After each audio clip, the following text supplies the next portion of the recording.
Alright, baby. Season 5 patch notes are here. I just want to mention this is the second time I'm trying to record this because the first time the recording corrupted. Really unfortunate. Fair warning, there may be some ranting in this, but I'm just going to go over all these changes real quick and give you what I think. Angela. Increase movement speed of Assassin's Charge from 16 to 18 meters per second. That's fine. Increase ultimate ability spear health from 600 to 800. I don't think that's going to matter too much. If your team focuses it, it's still going to die really fast. Captain America. Freedom Charge, new effect. Allies within its path gain a 30% boost to ult gain efficiency. This is so big. This game is all about ult economy. I don't know how this is going to affect like lower ranks, but in the top ranks, Captain America is going to be so incredibly strong. This is a huge change for him. Groot. Ironwood Wall, new effect. Gain unstoppable status when within 15 meters of awakened Ironwood Walls. Groot has CC immunity now. That's really scary. It sounds fun to play because I like playing Groot, but it's also going to be really scary to go up against. Playing against a Groot on defense is going to be scary. Hulk. Gamma Burst, new effect. I believe that's his ranged attack. Each direct hit reduces indestructible guard. That's his bubble. Cooldown by 1 second. That's good. More Hulk bubbles. Not going to complain about that. Magneto. Separate the cooldowns of Metal Bulwark and Iron Bulwark. Now, activating one won't send the other on cooldown. This is a massive change. Also, reduce Metal Bulwark and Iron Bulwark shield value from 250 to 200. That doesn't really matter. The fact that the cooldowns are separated is huge. Now you don't have to choose between bubbling yourself and bubbling a teammate. You can bubble both. And you just throw bubbles out into the ether, left and right. This is obviously a huge buff to Magneto, but I kind of don't like this change because it reduces the skill expression, in my opinion, of making the choice of whether you want to bubble yourself or bubble a teammate. I feel like that was, it required you to think a little bit. But now, like I said, you're just throwing bubbles out left and right, so that's going to be crazy. Penny. Allies in Penny's cyber webs now receive the same healing over time and movement boost as her. Movement boost for allies is 25%, healing is 15 per second. Ally excess healing converts into bonus health up to 25. Bonus health, not going to be too big, I don't think. Movement boost is really big, 25% movement boost, that's kind of nice. Healing is 15 per second. That doesn't sound like a lot, but why am I still playing Ultron if Penny can just do my job for me now? Yeah, I think Penny's going to be good. The Thing. His leap to teammates, remove damage reduction from single target, now grants damage reduction to all allies within 5 meters of his landing point. His leap to enemies, remove damage reduction from self, now applies vulnerability to all enemies within 5 meters of his landing point. This is a lot of utility for Thing. NetEase did not lie when they said they were going to add utility to these tanks. Reduce Stone Haymaker base damage from 90 to 55. Remove 50 bonus health gained during ability activation. I never noticed the bonus health. New effects. Deal bonus damage equal to 8% of enemies' max health per hit. Gain bonus health equal to damage dealt up to 100.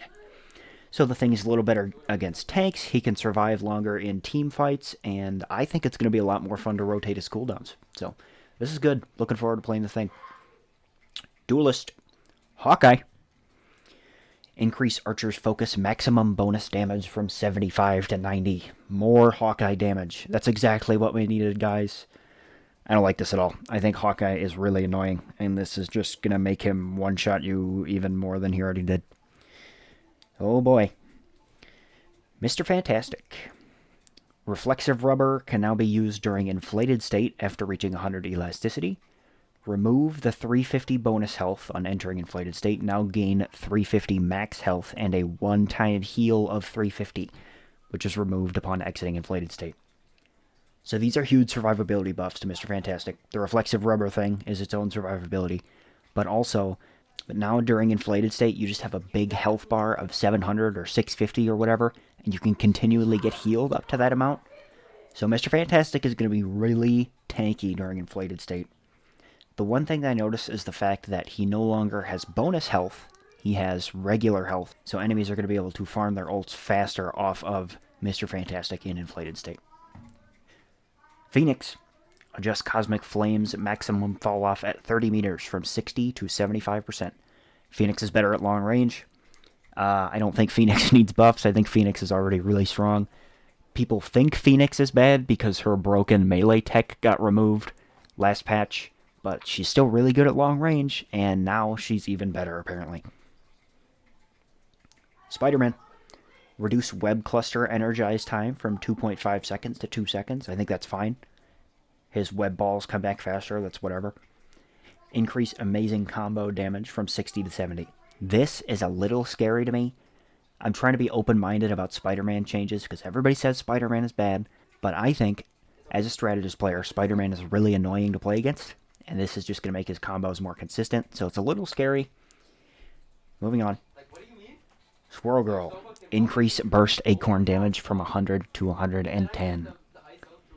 They did the opposite of this change last patch or a few patches ago.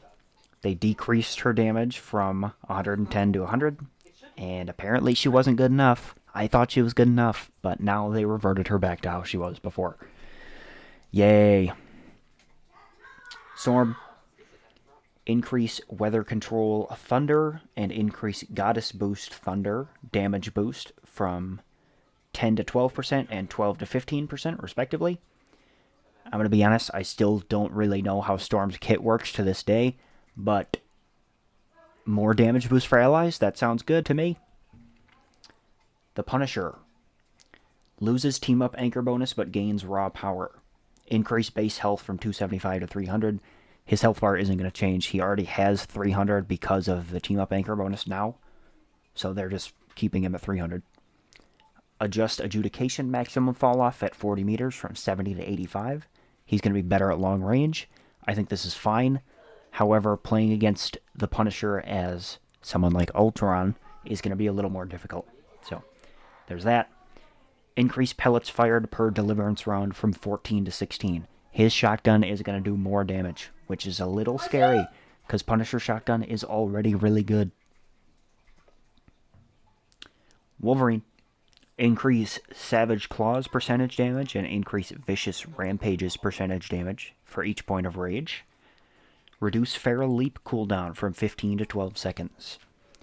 I'm wondering if this is just to offset the fact that a lot of the tanks got buffs, because these seem like some pretty significant Wolverine buffs. You know, Wolverine is already pretty annoying to play against, and now he's going to have more opportunities to yoink you into his backline. So there's that. We'll see how that plays. Strategist. This is the real important stuff, people. Adam Warlock. Increase soul flight speed from 6 meters to 12 meters per second, so you can fly faster when you're dead and you're going to self-res. I think that's fine. Reduce ultimate ability energy cost from 47 to 4,500, and increase ally detection radius from 30 to 35 meters. Ally detection radius, I think, is fine. Reduce energy cost is a little crazy, because I feel like Adam already charged his ult really fast, but now we've got more team reses.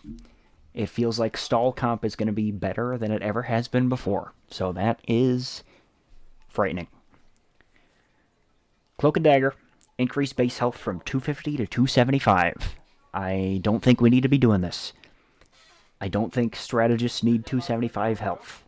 I don't think Luna needs it. I don't think Invis needs it. I don't think Cloak needs it. I don't think Phoenix needs it, but that's a whole other can of worms. Yeah. Cloak and Dagger is already so survivable. I don't think they need more health. You know, I'll take it as a strategist player, because it makes surviving against dive even easier, but I don't think it's necessary. Anyways. Invisible Woman. Increase orb projection hit damage, projectile maximum range, and projectile speed. Increase force physics length to match the range of orb projection. Her primary fire is going to be a lot better. It's going to feel a lot more consistent to hit enemies and to heal teammates. That, I think, is fine. But, you know, I don't know if it was really necessary. I feel like Invis Woman's primary fire was already pretty decent. The real meat, though, is the Guardian Shield new effect. If no Guardian Shield is present, pressing the recall key now deploys a shield in front of Invisible Woman. You can now shield yourself, which is crazy. That's a free 250 damage blocked, and you can heal yourself whenever you want. I don't like this change because I think it removes some of the skill expression from playing Invisible Woman. I think some of the skill came from having to play around your team, having to shield a teammate in order to put that shield up and use it for yourself. So you had to play near a teammate. You had to coordinate with your team, kind of, to be able to put your shield down and heal yourself. Now you can just press a button and heal yourself. It doesn't really feel like the right direction to go, but Invis players rejoice. This is some pretty significant buffs. Loki, increase base health from 250 to 275. Again, I don't think we need this. Adjust mystical missiles damage fall off at 3 meters from 50 to 80%. I think that's good. Loki's damage was a little lacking. Now it's going to be slightly better. New effect, now heals directly hit allies for an extra 10 health. That's good. I like the direction they're going with this change. Extra 10 health per hit isn't going to add up to too much in the grand scheme of things, but I like the fact that you're getting rewarded for directly hitting allies. That's a good point of skill expression right there. Lastly, we have Rocket. Reduce BRB cooldown from 45 to 40 seconds. This is huge. It doesn't seem like a big change, but again, stall comp is going to be better than it ever has been before, and I don't know if I love that. Also, increase repair mode maximum count from 5 to 7, so you can shoot more orbs out at once. And projectile speed from 60 to 80 meters per second, so you can have your orbs reach your teammates faster. Increase bombard mode projectile speed from 150 to 180 meters per second, so it's going to be easier to hit your primary fire. You're going to have more reses, you're going to be able to heal your teammates easier, and you're going to be able to hit enemies easier. This is a huge buff for Rocket across the board. Rocket Invis Woman as a healer comp, I think, might be the new meta. But we'll see. Then we have team-ups. Blade of Khonshu. This is interesting. I hope Blade sees some more time in the limelight because nobody really plays Blade. I'd like to see him played more. Explosive Entanglement. Giving Magneto another buff, essentially. A little scary because Magneto's already really good as he is, and he's getting some significant power this season. Then we have Sword of Duality. Hawkeye gets his healing slash, which I am not sure why we're doing that. I mean, more utility in the form of anti-heal, I guess, but, you know, more buffs to Hawkeye. Just, in principle, I don't love it. Then we've got 4 team-ups removed, and someone added to the Phoenix team-up. Black Widow is added to the Phoenix team-up. She gets healing bullets and explosive bullets now. I think this team-up is pretty out there and pretty crazy, and I like that. I'm excited to see what it's going to feel like. I'm excited to play around with it. Is Black Widow going to be a healer now? We'll see. Alright, I have one last note that I want to talk about. And this is possibly the most important thing in these patch notes. Ultron's ulti undercut. When Ultron summoned his drone minions with his ultimate ability, allies and enemies alike couldn't see their dazzling projectile effects or hear their menacing sounds. We've upgraded his programming. Now Ultron's army brings both the noise and the spectacle. Resistance is futile. Guys, as Ultron players, this is going to be huge. We're going to be so much more intimidating in our ult now. Honestly, I couldn't have asked for more than this. Guang Guang, if you're listening, this is sarcasm. Please buff Ultron. I'm begging. Alright, those are the changes, and let me just say, they are changes. For the most part, pretty good patch notes, but there are some stinkers in there. There always are. You know, patch notes always have up and downs. That's just how it goes. Overall, I'm pretty excited for Season 5. New Strategist is coming in. That's great. New Ultron skins coming in. I've been asking for that for quite a while. Yeah, good stuff. Thanks for listening, guys. Have a good one.